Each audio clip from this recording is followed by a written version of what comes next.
Bien.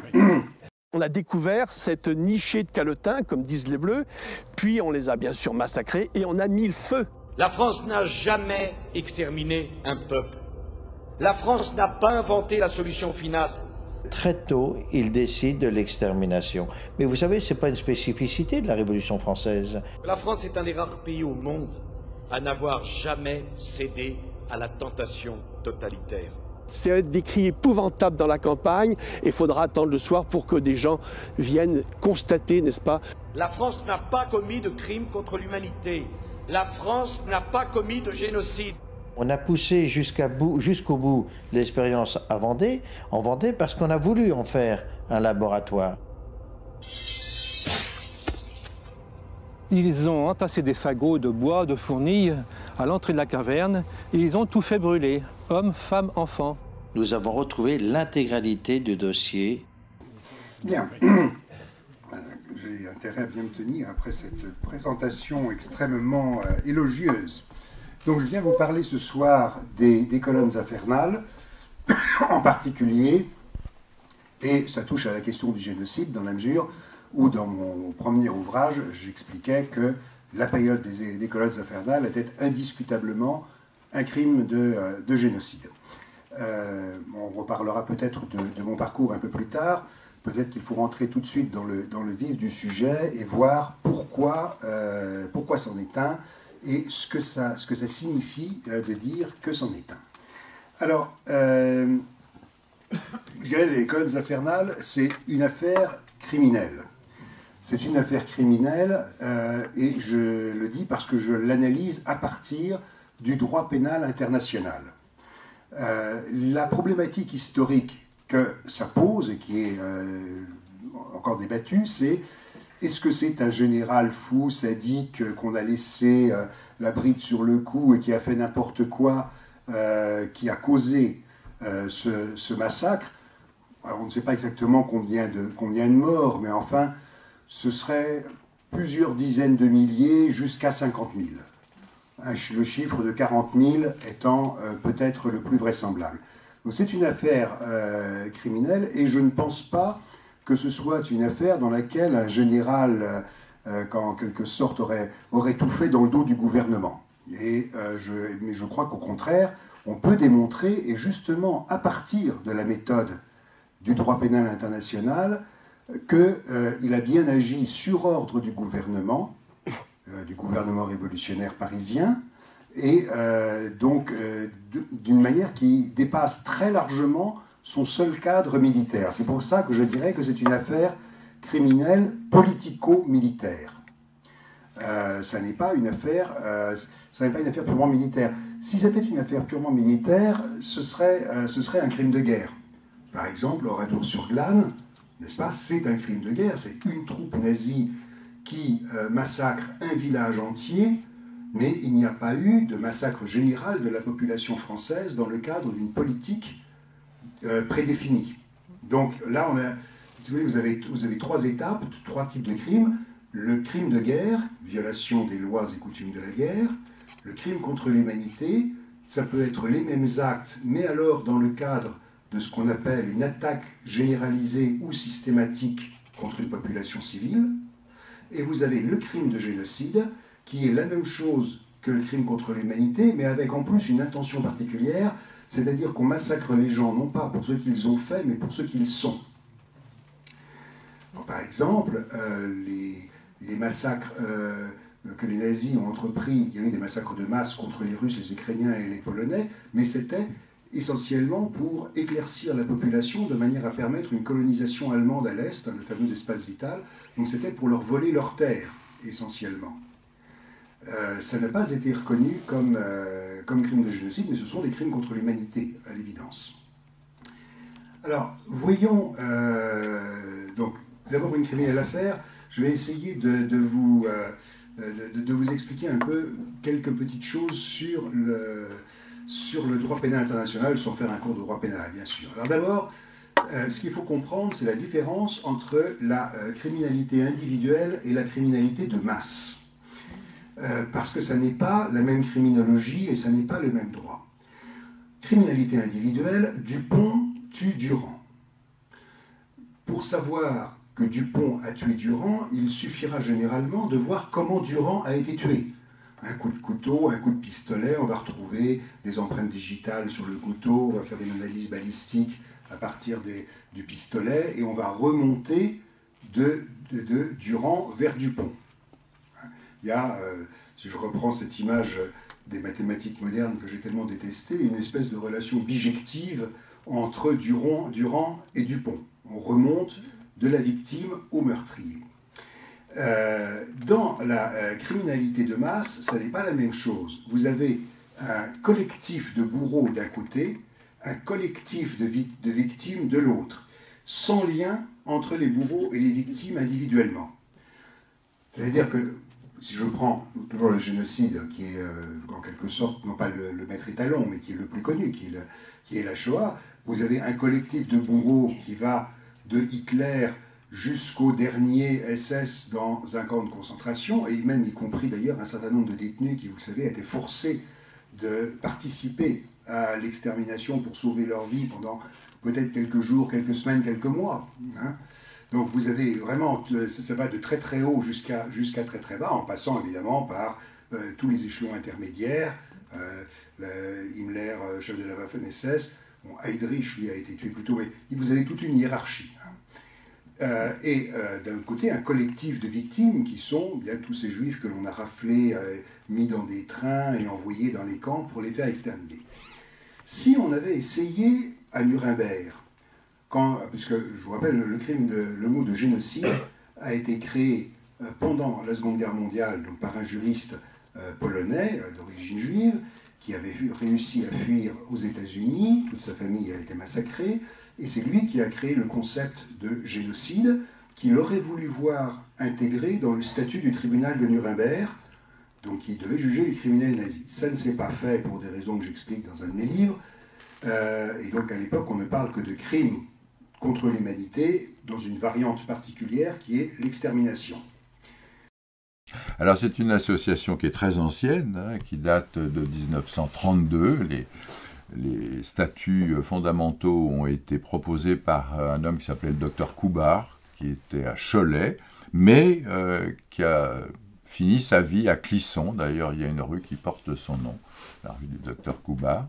Et donc, l'association a été fondée en 1932 pour répondre en fait à l'absence de mémoire sur ce qui s'était passé 200 ans avant sur le grand territoire de la Vendée. On parle du grand territoire vendéen, c'est-à-dire grosso modo le sud de la Loire, verticale d'Angers en allant jusqu'à Bressuire-La Roche-sur-Yon. Oui, c'est ce qu'on appelle les guerres de Vendée. Hein. C'est ce qu'on appelle les guerres de Vendée, tout à fait. Alors il y en a eu 5, en fait il y en a 2 dont on se souvient plus que les autres. La toute première, parce qu'elle s'est déroulée entre 93 et 94, elle a eu des conséquences considérables en fait sur ce territoire vendéen. Il y a eu un fort soubresaut en 95-96 avec 2 personnages dont la mémoire du nom est collective, c'est Charette d'une part et Stofflet d'autre part, et puis il y en aura 3 autres, mais qui sont moins importantes et qui auront eu moins de conséquences. La toute première, en fait, 93-94, celle qu'on appelle la Grande Guerre de Vendée, elle commence en mars 93 par... disons, le moment où la Convention va chercher à lever 300 000 hommes pour aller se battre sur les frontières de l'Est, et comme partout en France, notre territoire, qui n'est pas encore la Vendée, hein, qui est la province de Bretagne, la province d'Anjou et la province du Poitou, va être sollicité par les sergents recruteurs pour venir tirer au sort, d'une manière qui n'est pas tout à fait honnête, ce qui va déclencher, entre autres, une insurrection locale, comme dans beaucoup d'endroits. Je crois aussi qu'on pouvait payer pour ne pas... Exactement, voilà. Si on tirait le mauvais sort, on pouvait le racheter. Si on était républicain élu, par exemple, dans une ville, ou si on faisait partie de certains groupes républicains, on échappait complètement au tirage au sort. Sur notre territoire, depuis quelques mois, quelques années, en fait, disons, la suppression de la liberté du culte religieux avait déjà créé une tension forte qui est venue se rajouter à la tension créée lors de la vente des biens de l'Église en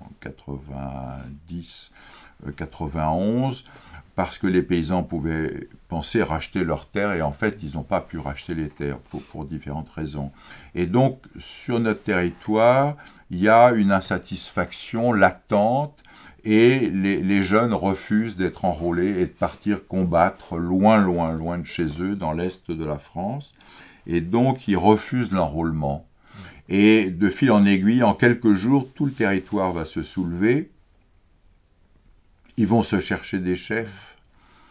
Ouais, c'est là qu'il a commencé d'ailleurs quelques escarmouches, hein, je crois. Alors, il y a quelques escarmouches à Saint-Florent-le-Vieil, il y a quelques escarmouches à Machecou, il y en a dans le sud. Et en 2-3 jours, hein, entre le 10 et le 14 mars, en fait, l'insurrection va se créer et ces groupes locaux vont se trouver des chefs locaux.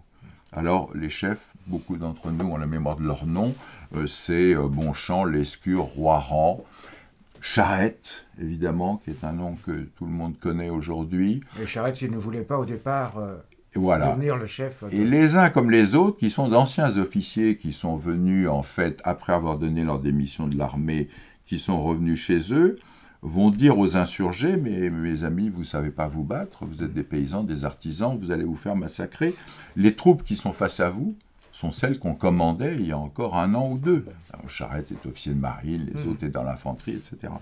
Et les paysans et les artisans ne vont pas leur laisser le choix, ils vont dire, vous prenez notre tête.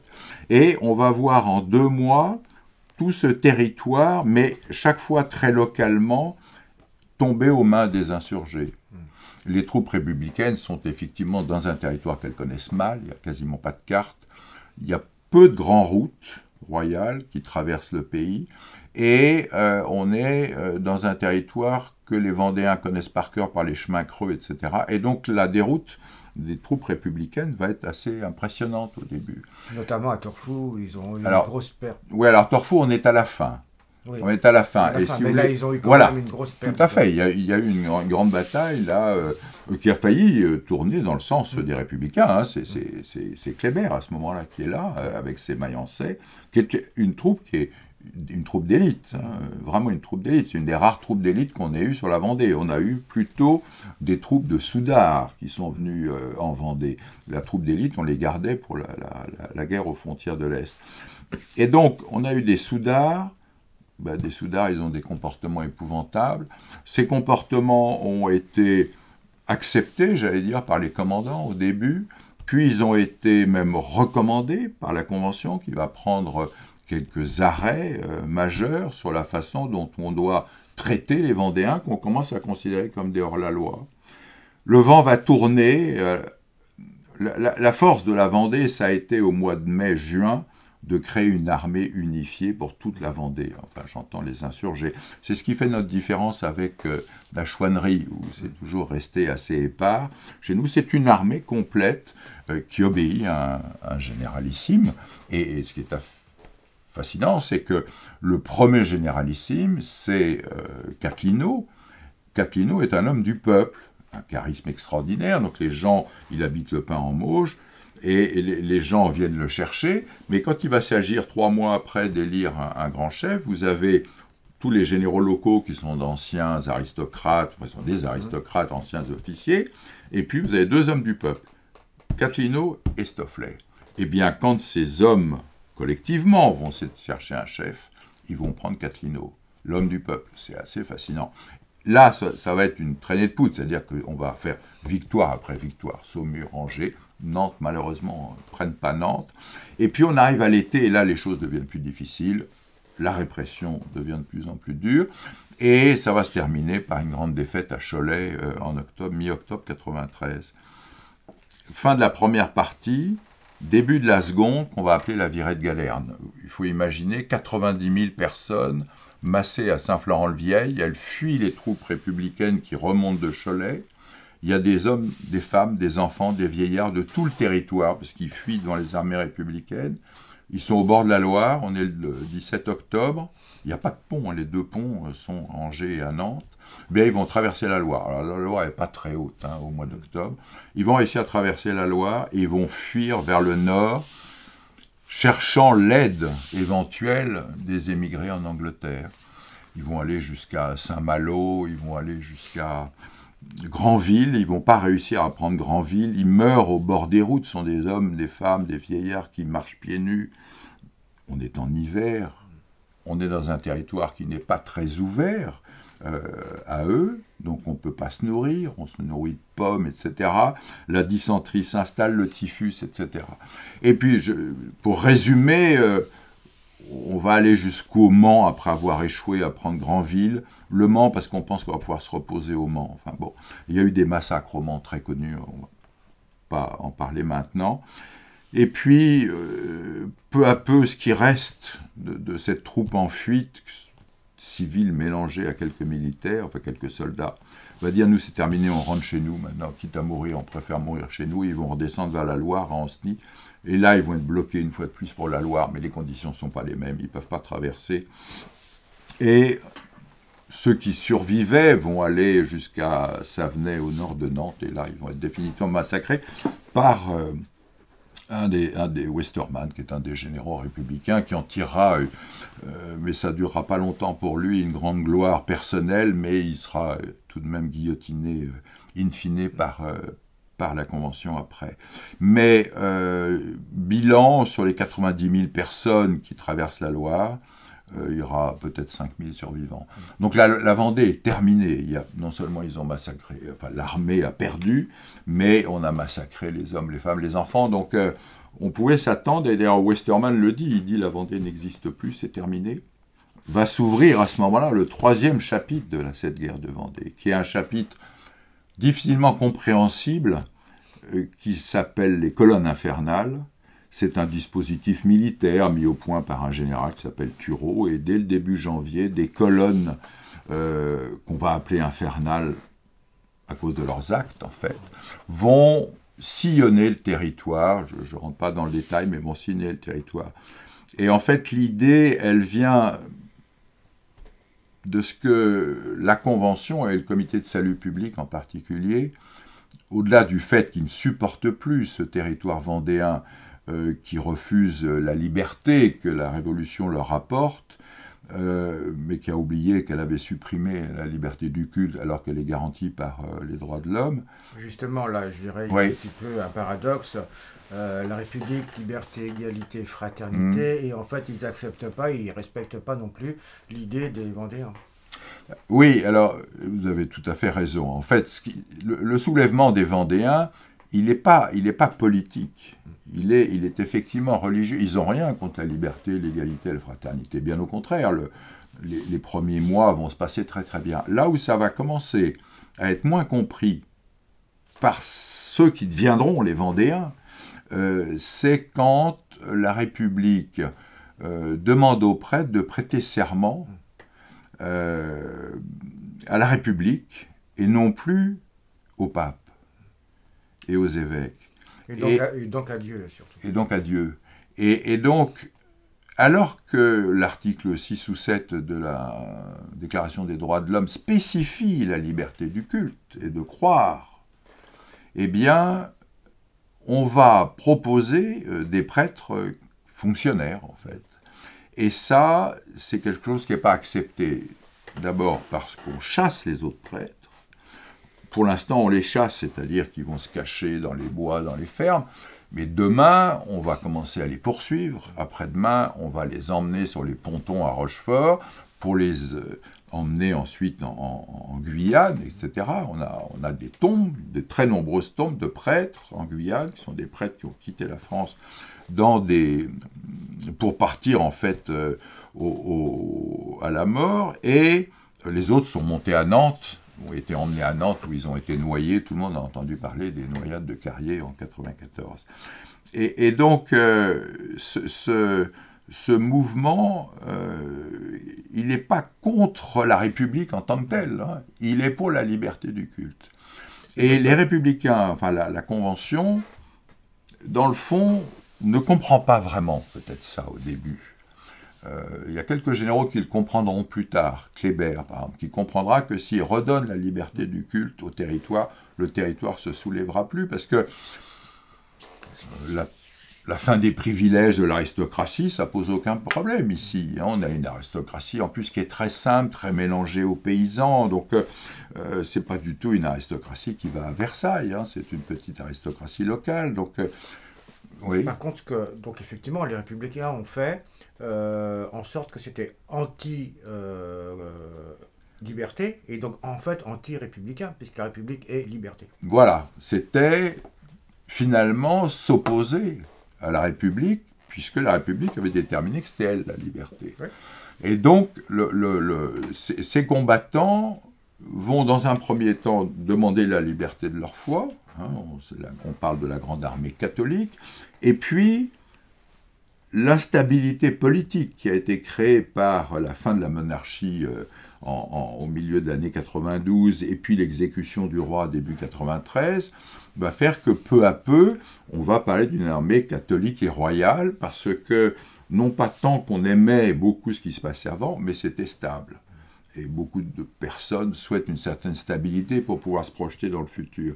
Alors que là, entre 89 et 93, enfin on arrive dans la Grande Terreur, hein, peu à peu, on est dans une période qui est totalement instable, hein, entre les mouvements politiques, les Jacobins, les Montagnards, l'instabilité de la Chambre représentante, hein, puisqu'on aura une Assemblée nationale, puis une Assemblée législative, etc., puis la Convention.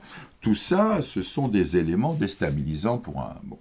Et donc, c'est pas tant contre la République, mais c'est quand même la République qui les poursuit.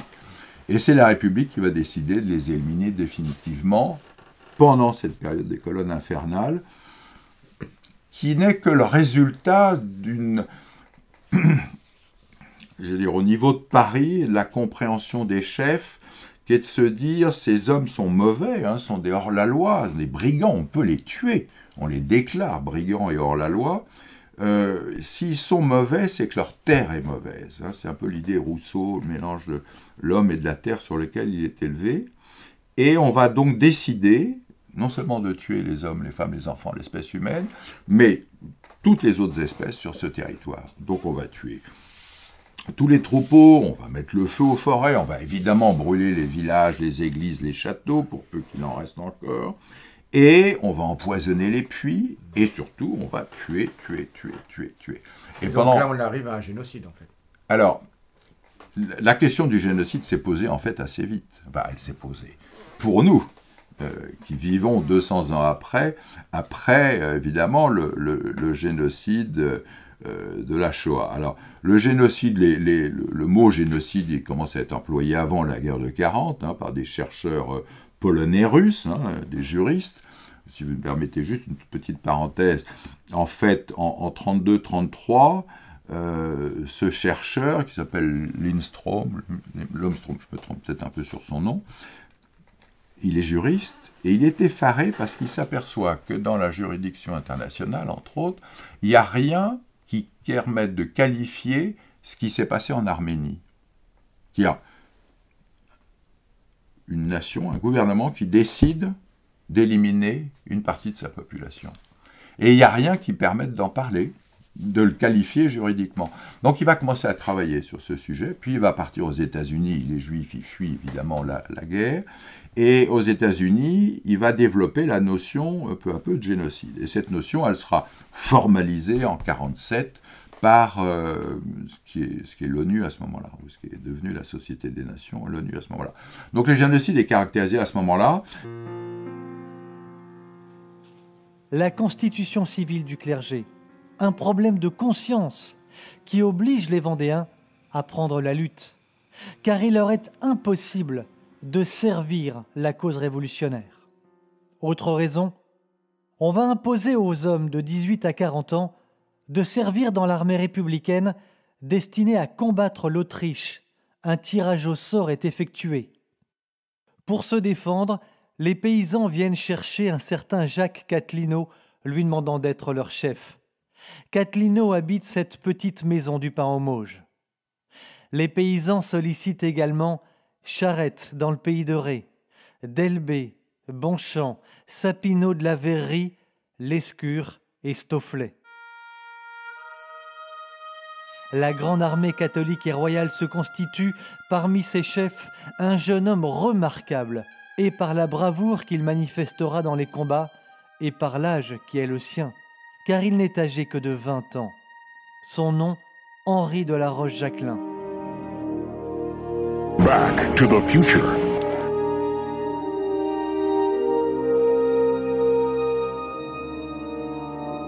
Ce 13 avril 1793, ce seront près de 2000 paysans qui viendront le chercher, ici même, dans la cour de son château aujourd'hui en ruine, car plus tard, brûlé 5 fois par les républicains.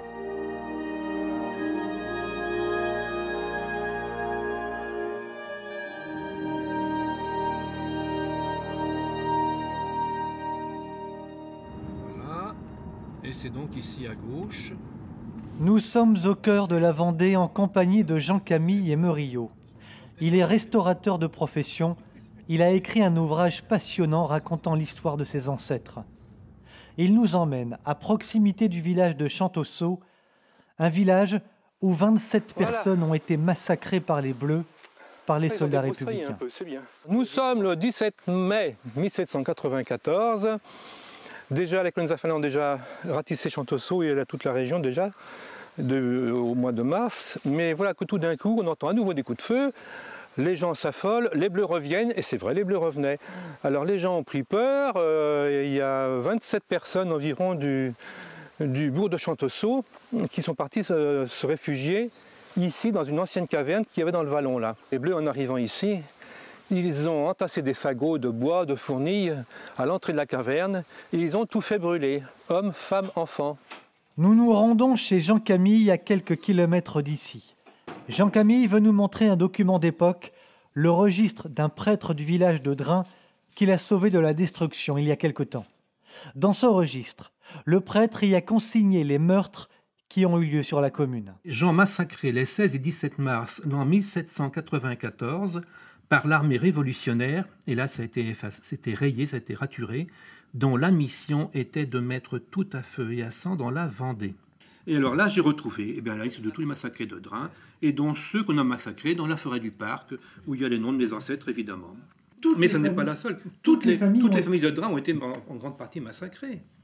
Parce qu'en fin de compte, quand on fait le compte, il y a 160 et quelques victimes. Sur la commune ? Oui. Les mois passent, les massacres se répètent. Parce que la République ne parvient pas à mater les Vendéens, elle va semer la terreur. Parmi les massacres qui resteront dans les mémoires des habitants, les Luc-sur-Boulogne. Ici, c'était réfugier des femmes par ce chemin, n'est-ce pas, poussés en quelque sorte par les Bleus, et avaient pénétré dans la chapelle. Donc, on les a évidemment éliminés, exécutés, puis ensuite on a mis le feu à la chapelle. Le massacre a beaucoup marqué parce qu'il a eu lieu dans des conditions absolument épouvantable. On cite par exemple dans un village le cas d'une jeune femme qui est enceinte, que les Bleus vont assassiner, lui arracher la langue et ensuite lui arracher l'enfant qu'elle porte, etc. C'est des cris épouvantables dans la campagne. On a un document ici extraordinaire qui est absolument indéniable. C'est le registre que tenait le curé du temps, qui est l'abbé Barbedette, qu'on surnommait par ici le curé Grand-Beau. Il a laissé un registre où tous les noms sont consignés. Donc on peut suivre village par village les atrocités. On peut connaître les atrocités, ou plutôt les destructions humaines dans chaque famille. Par exemple, la famille Simoneau, je crois qu'elle compte 18 victimes.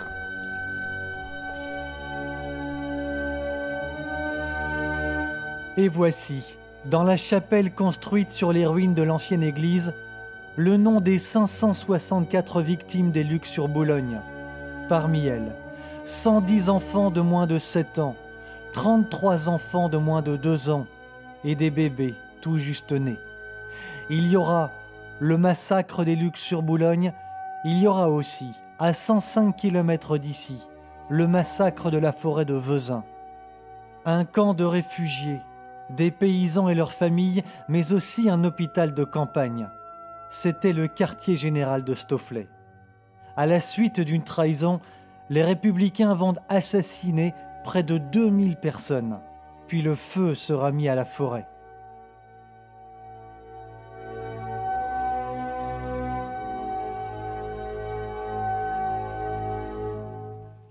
Il y aura enfin les noyades dans la Loire, imaginées par Jean-Baptiste Carrier.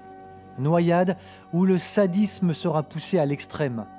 On attachait les hommes et les femmes ensemble, nus, et on faisait couler les embarcations. Les tortionnaires appelaient cette pratique les mariages républicains. Si les noyades prenaient trop de temps, on perçait les malheureux à coups de baïonnette. Au moins 5000 Vendéens mourront de cette atroce manière. À de nombreuses reprises, l'armée catholique et royale remportera d'incroyables victoires contre la République. À Thouars, le 5 mai 93, à Fontenay, le 25 mai, à Saumur, le 9 juin. Des victoires qui, à diverses périodes, seront bien près de faire vaciller le nouveau régime. Mais la fureur de la Convention sera à la hauteur de ses ambitions. Elle redoublera de vengeance et de cruauté pour parvenir à ses fins. Sentant les armées vendéennes perdre de leur force en raison de la mort de nombreux chefs, les paysans et leurs familles, soit 80 000 personnes, paniquées, traversent la Loire pour fuir. C'est ce qu'on appellera la virée de Galerne.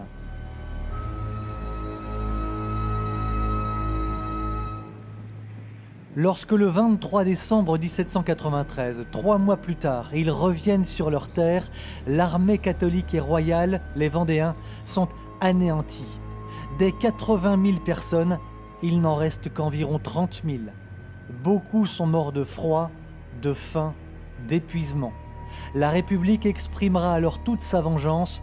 Ce sera le début du génocide, la construction de fours humains et les tanneries de peau humaine, que l'on verra aussi à Lyon et Marseille. Comment expliquer cette folie finalement qui s'est emparée des personnages les plus haut placés de l'État pour chercher à anéantir un peuple? L'idéologie. Nous ou les autres. Et ils sont tellement convaincus, c'est toute la pensée de Rousseau. Si le peuple pense mal, il faut changer le peuple. Donc, ils ont essayé de changer le peuple. Il n'y a que 2 solutions pour changer un peuple. Soit on le régénère, soit on l'extermine. Et ils ont essayé de le régénérer dans sa globalité. Le tollé a été tel, la résistance a été telle, que très tôt, ils décident de l'extermination. Mais vous savez, ce n'est pas une spécificité de la Révolution française. Vous avez un certain nombre d'autres régimes de même nature qui ont œuvré dans le même sens. Tous les systèmes qui privilégient un système sur l'autre de manière totalitaire, globale, systématique, entraînent les mêmes conséquences. L'élimination de l'autre, non pas pour ce qu'il a fait, mais pour ce qu'il est. On va éliminer le clergé parce que c'est le clergé. On va éliminer le noble parce que c'est un noble. Il y a l'histoire officielle et puis la véritable histoire en France, sur beaucoup de sujets. C'était il y a 222 ans. Ces massacres, ce génocide, organisé, planifié par l'État, n'a jamais été reconnu. La France se tait, le silence est assourdissant. Les chefs d'État se succèdent aux affaires de la France, le génocide est nié, en dépit des preuves irréfutables. Pas un mot dans les manuels scolaires de l'extermination de cette partie du peuple de France, pas un mot, c'est à peine croyable. Quand on sait qu'ils furent 180 000, au moins, femmes, enfants, soldats, vieillards, paysans, à avoir été massacrés pour ce qu'ils défendaient, en particulier la foi catholique. C'est ce que Rénal Séché rappelle fort justement un mémoricide, l'effacement volontaire par la République de pans entiers de l'histoire de France, de faits qui dérangent véritablement la République. Finalement, en taisant ce génocide, la République française, les républicains, grands donneurs de leçons, en particulier aujourd'hui, n'ont pas grand-chose à envier à ce que firent Lénine, Staline ou Hitler.